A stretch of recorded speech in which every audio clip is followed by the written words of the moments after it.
So, welcome everyone. Today, in continuation to our major, which is the diet-related theme this year, we will continue. And one of the main, uh, you can say, topic for everyone is, the thyroid, and iodine is a big part of it. So, we'll see how iodine kind of impact us, the relationship between iodine and thyroid, and what is the relationship between these two with the rest of our, you can say, the body functioning health in general. These are small things which makes huge impact. And a couple of examples, we'll see that how sometime we may be, working on the symptoms and not actually on the root causes. So when we are talking about thyroid, there are certain things that comes to our mind spiritually, and it is one of the chakras. So when we talk of chakras, this is the fifth chakra, thyroid, which is linked with communication, which is your neck area. But looking into what thyroid actually, from the functioning side, from the biologically, when we say the gland perspective. So this gland is very important because it is responsible for producing the thyroid hormones. And thyroid hormones are important because they are impacting us in many different ways. It impacts the complete metabolism. It impacts our blood pressure, digestion, the whole muscle system, and the way it functions, well-being, the reproductive organs, the bones, the whole skeleton system, if we talk about, and growth in general, especially when we are talking about the brain and nervous system, especially in child, young age, or otherwise. And because this chakra, though it is number five, but it is connected to the first three, there is a link. Now, as such, the energetically, you can say that, these chakras are linked, but specifically thyroid, which is your fifth chakra, is connected to the first three. And we all know that how first three are, you can say as combination, we say this is the area of consumption. That means this is what is holding you back. The top, which is the fourth, starting from your heart, and then fifth, thyroid, then your third eye and the crown chakra. Those are the healing or your progress. So, though this is kind of in between, the heart comes the first when you switch from, you can say, living in the stress to healing mode. But this has key importance in terms of the connectivity. So, if you see the whole body functions, thyroid is very critical. Now, if we talk about our endocrine system, of course, all the glands are so important because these are the messengers. When we say the hormones are released and this, what do they do? Their main function is kind of communication. They are the messengers. They will send, depending on the whether it is with duct or ductless gland, but the messages goes through the different parts of the body that, okay, now do this, now do that, whether it is blood pressure, whether it is your skeleton system, muscular system, doesn't matter. Body needs to know what to do when. And how do they know? Different organs, different system, different part, up to the cellular level. These are the hormones, enzymes, and other things that basically communicating. So, is thyroid the main gland, the only one when we talk of thyroid? But there is also a parathyroid. Now, what's the important? What's the difference? Because again, there are different level of government. You have a center, you have a state level, district level, and all that. Similarly, our body functions. It's a beautiful system actually, and at different levels. So thyroid, of course, is the main, but then there is parathyroid, and these parathyroid, they are actually four small, just size of a pea, right? So it's not like they are huge, like a size of a cricket ball or tennis ball or anything like that. So you see how small, like even your pituitary gland, the master gland, that is also the size of a pea. And similarly here, there are four of them, which are, are called the parathyroid. And they are located near the thyroid gland, again in the neck area. So same area when you're visualizing, absolutely same area. And they play crucial role in your calcium and phosphorus management. So calcium, we all know the first thing when we talk of calcium, our mind, first thing comes is bone. We have the whole skeleton system, but also vitamin D. Vitamin D absorption will not take place without these. Why? Because they are releasing the parathyroid hormones, which is also called PTH, parathyroid hormones. So this is something which, is managing or maintaining the calcium in the blood. Now, we all know there is a range. There is always a range, and someone has to maintain that range. That means don't go below the lowest level, don't go higher than the higher level. And that's how we maintain our health. So adjusting the amount of calcium released by our bones in the blood, that has to be maintained. Otherwise, how do our system know that, okay, do we need more, less? So this is the function.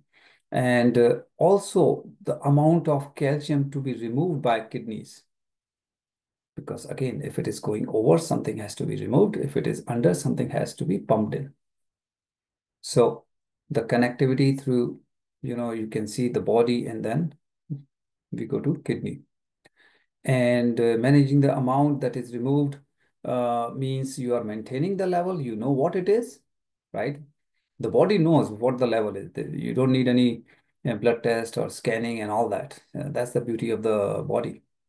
And activating the vitamin D, as we said, which impacts all the functions in the body.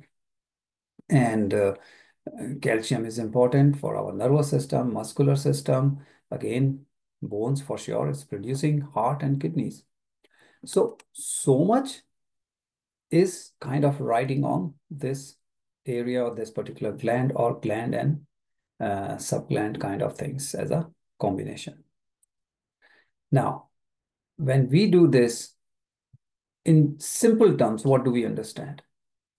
So in very simple terms, we can understand that hypothalamus, which is the top part, like we say the crown chakra, that is where we say the pituitary gland reside. Now, physical location we know is a little lower, but for understanding sake, we say hypothalamus, because that is the biggest part of the brain that controls pituitary gland. Why? Because master gland is master gland, it will control all the glands. So pituitary gland is controlling your thyroid gland as well. How? Through TRH, which is your hormone. Thyroid basically is releasing hormone. So when thyroid is maintaining all the levels, it has to have a messenger. Messenger is the hormone. Now, when we have these messengers, which is floating around, and then we can say, okay, what we call thyroid releasing hormone or TRH, that goes to pituitary. Pituitary says, okay, how do I know whatever is happening and how do I control? So it's always going back and forth. So from hypothalamus goes to pituitary. Pituitary is the master gland, and that TRH is the communication to pituitary gland. From pituitary gland to thyroid gland is done by TSH, which is thyroid stimulating hormone. So one signal comes to pituitary gland, and another one, another mechanism or another channel when it is signaling thyroid gland. From TSH, when this stimulating hormone reaches thyroid gland produces T4 or T3. So this thyroxine, what is produced by thyroid, which we will see is T4 and then goes into T3. This is what is directly impacting different parts of the body. So you get an authorization from hypothalamus that, okay, pituitary gland, I authorize you, you know, you are allowed to release the next level signal. Then pituitary gland says, okay, thyroid gland, you are authorized because I am authorizing you through TSH. And then from thyroid gland releases T4, which will later be converted into also T3. And this gland is telling other parts of the body that I'm authorizing you to do this. So you see how the simple mechanism, level of commands in our body. So what is important here? This chain of command must be maintained. This communication, this flow of energy, if you may call it, must be maintained. Whenever there is a disturbance in this flow, what do? We go to a doctor. Said, oh, I'm not feeling well. I have this issue, that issue, and the doctor will give you a medicine. Now, when body knows so much, what is my level of calcium, level of this, level of that, body also knows how to fix it. The issue is, do we allow the body? And why unknowingly we are disturbing? Because all of the topics that we have gone through, whether it's circadian rhythm, right? Your sleep pattern, your lifestyle, what I'm eating, what time, whether I have any physical activity or I'm just sitting whole day. That may be because of the kind of job you may have. But all those factors are going against us in maintaining our body in optimum condition. And then this energy flow get impacted. And when this energy flow get impacted, one or the other channel will not work. So either hypothalamus will fail to tell pituitary what to do, or pituitary will fail to tell thyroid what to do. And then we have the end result, which is some kind of health condition. So what happens, generally we go and doctor will issue some kind of blood test, which is very common. And then you may get one or the other. You may be told you have hypothyroidism or you may have hyperthyroidism. Now, sometimes it gets confusing, and especially like I mentioned before, I use BioWell, which measures energy. So there are two situations here, what we have to understand. The working and the functioning part, what we say that, okay, is it the organ weak or the functioning, right? So, but here, if we go simply by the levels, which will be easier to understand, that, okay, if you have level of T4 less than what ideally required, that is one condition, or if you have much higher than ideally required. So it will be hypo when you have less and hyper when you have a lot, means higher, more than what you need. So pituitary gland will release the stimulating hormone accordingly. When you have less, which is hypo, the pituitary gland will release more hormone that, okay, work more, we need to activate. And when you already have too much, which is hyper, the gland will release less of the stimulating hormone. That means just like you are driving a car, you need to speed up, you will press the pedal. You need to slow down, you will take the foot off because you need to now slow down. Similar mechanism. So it will work harder or work less depending on your levels. Now, depending on this, the functioning will also be impacted, and you will see the impact that, okay, I have the levels, which is appropriate or not. Now, why you may have higher level or lower level, this could be another thing, but again, that's getting into the next level. But one thing what we need to understand here is that when we say optimization, that means bring your body close to the nature, means the way it is ideally supposed to function. We cannot say that I will maintain my, say, thyroid system, the whole mechanism, but others I will deal later. The body cannot work just on thyroid at a time. Generally, when we work When we detox, it should be the whole body. The approach should be I'm optimizing my all the systems, not just one. You may focus one where you have issue, but in the mindset, we should be very clear that I'm optimizing because body cannot just say, I will turn this switch off and this switch on. In allopathy, yes, you go to a doctor and say, my liver has issue, you will get medicine just for liver. That's possible.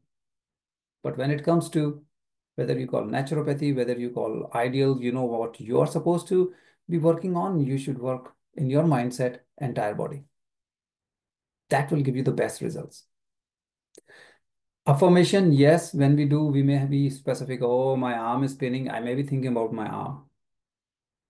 But the whole intention is to bring our body to the optimum zone. So what happens here? As we mentioned, the thyroid gland will produce T4. And what happens when the thyroid gland produces T4?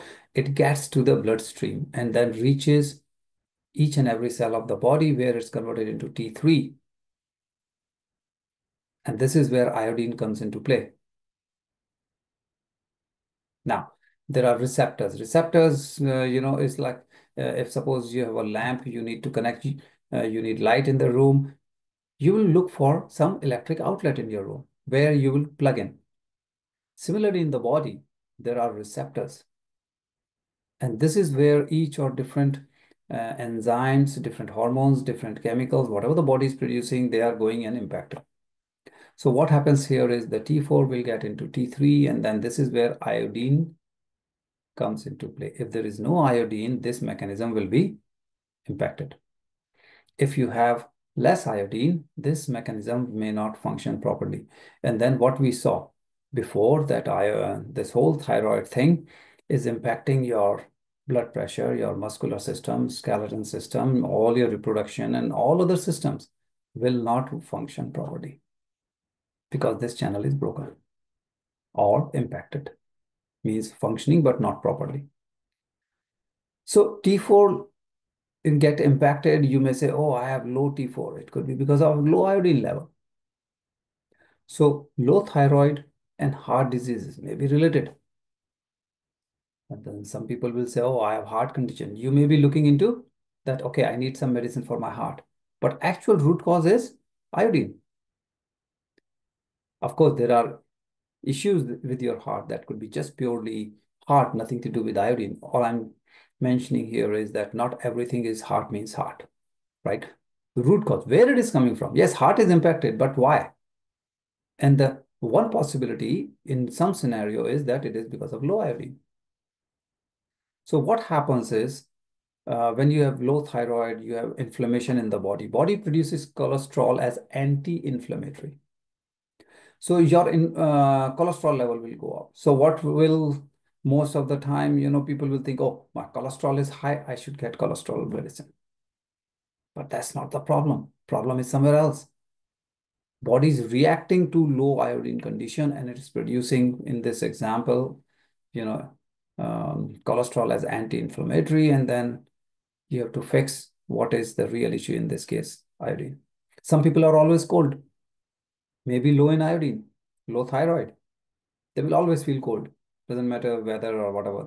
Some people are, oh, my feet are always cold or hands are always cold. Of course, not in all the scenarios, but in some cases, this is one of the possibilities that your iodine level may not be appropriate. There are situations where you have thyroid autoimmune diseases. You may have heard about Hashimoto or Graves' disease. One of the major root causes iodine deficiency.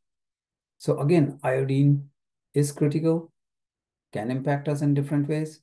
And autoimmune disease is what? When the body is producing antibodies against your own body, against your own cell.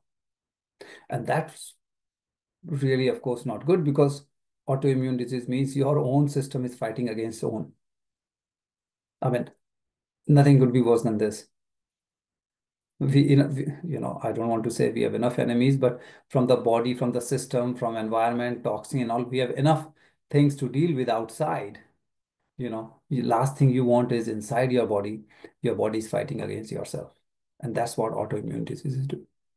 And again, then there will be a lot of medications, a lot of this, that. But if you fix your body itself, you don't need external medicine.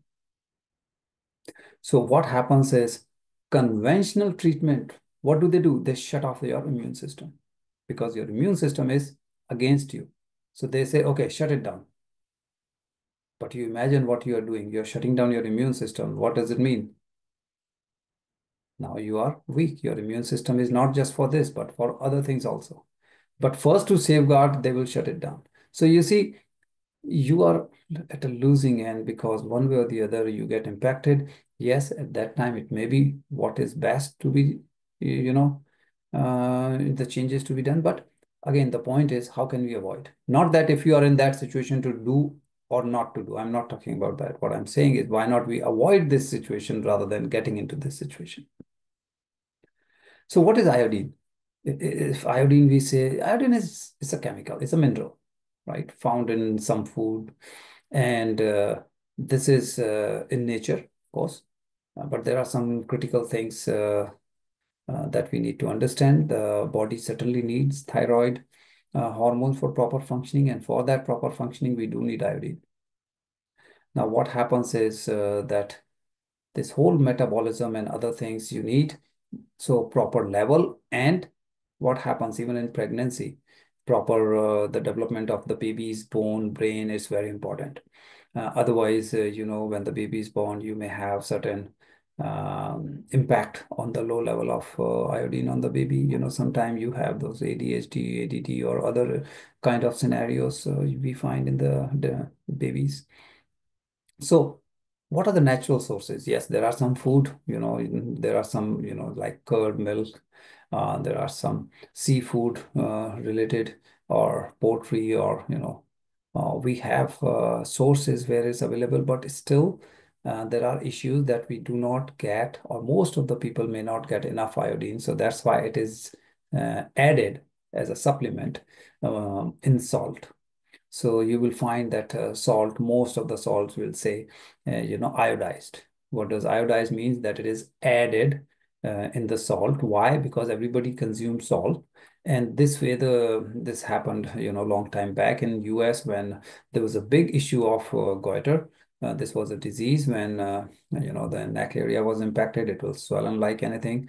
So this condition of goiter was because of low iodine. So government kind of brought this rule that, okay, everybody have salt, so add iodine in the salt, everybody gets minimum amount of iodine in their diet. So this was added to avoid this epidemic and proper functioning. Now, iodine not only does what we talked about, but it does one more function, which is removing toxins.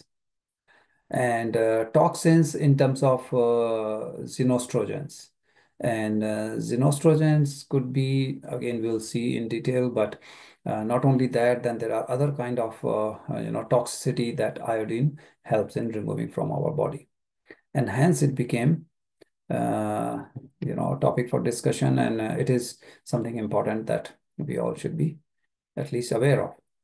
Now, what is these xenostrogen? These are man-made synthetic chemicals. Okay, so this is around us, which disturb our endocrine system. Endocrine system means all the glands. So you see the messaging we were talking about, the hypothalamus telling pituitary gland, okay, you're authorized to do this. Pituitary gland says, thyroid, you're authorized to do this. All those messages could be impacted by these toxins. And what are these toxins? I mean, you see the example, they're all around us. Your day starts with your, say, toothpaste, right? Your soap, whether it's bathing, your laundry, your, shampoo, conditioner, all kind of chemicals, cosmetics around you. And they all have potentially these, these chemicals. Some may have less or more, some may not have, some may be good. And that's why it's very important when we buy, we are looking for certain ingredient that you don't want.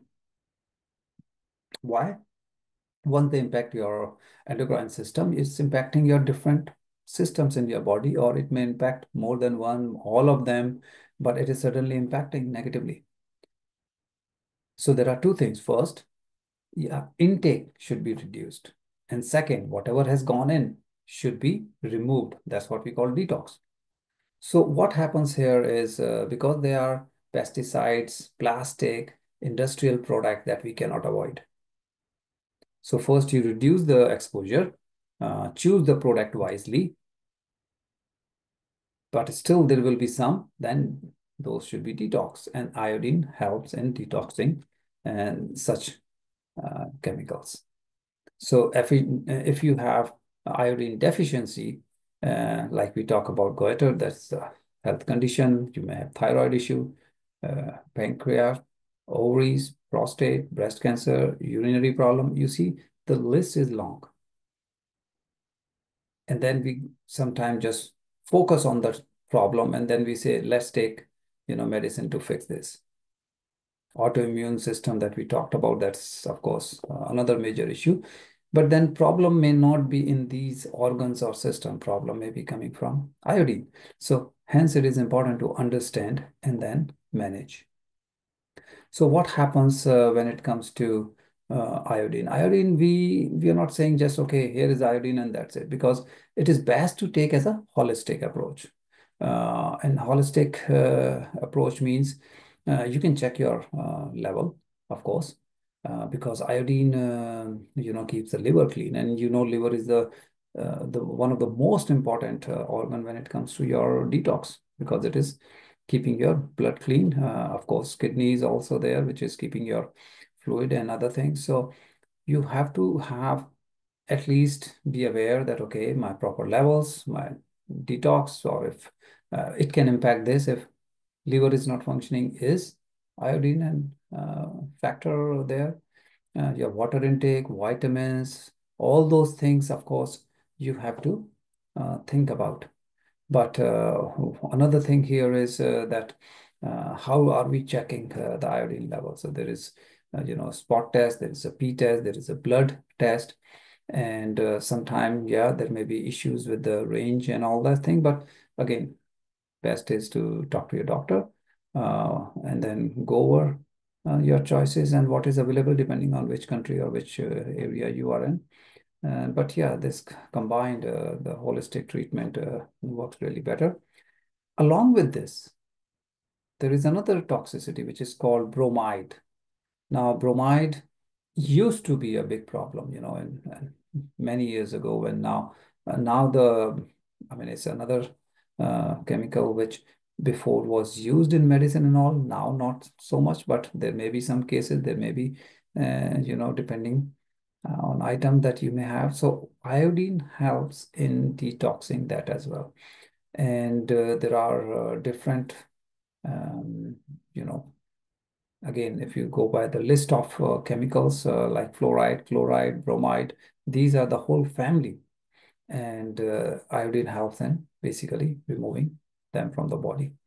So before it used to be common, like antidepressant and all those medicines were having bromide. Now, since governments and most agencies are aware of this side effect, I'm pretty sure they're not using it, but there may be some cases.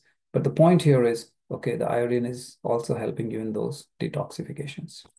So it is not just one, but you can see that how, and if you need more, yeah, there are some good reads. This particular book is one, but you can pick whichever.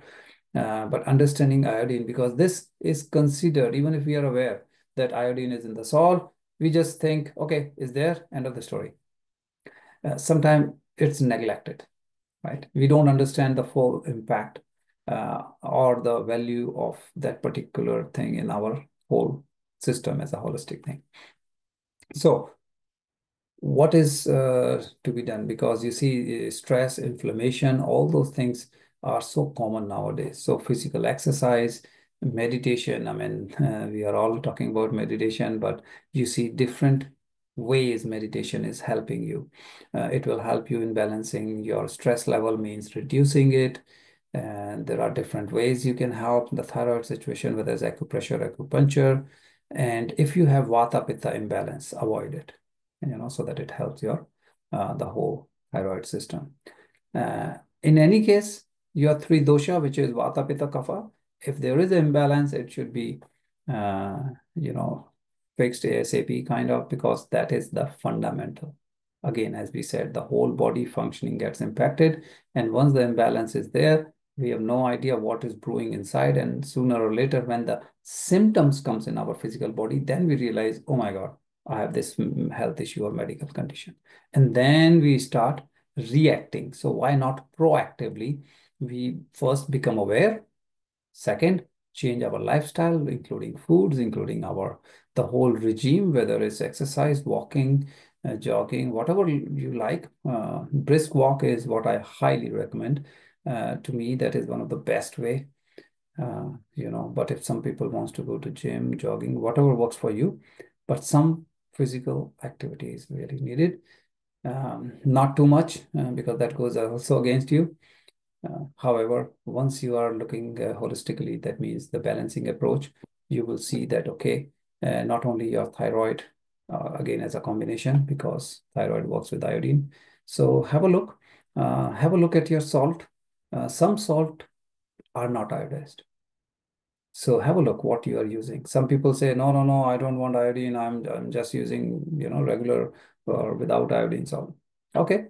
But do you have supplement? Do you have sources of food that gives you enough iodine? Or have you checked, your levels of iodine in the body, whether you have appropriate level or not? So these are the things that one can do to stay informed, to stay healthy and happy, so that we don't end up with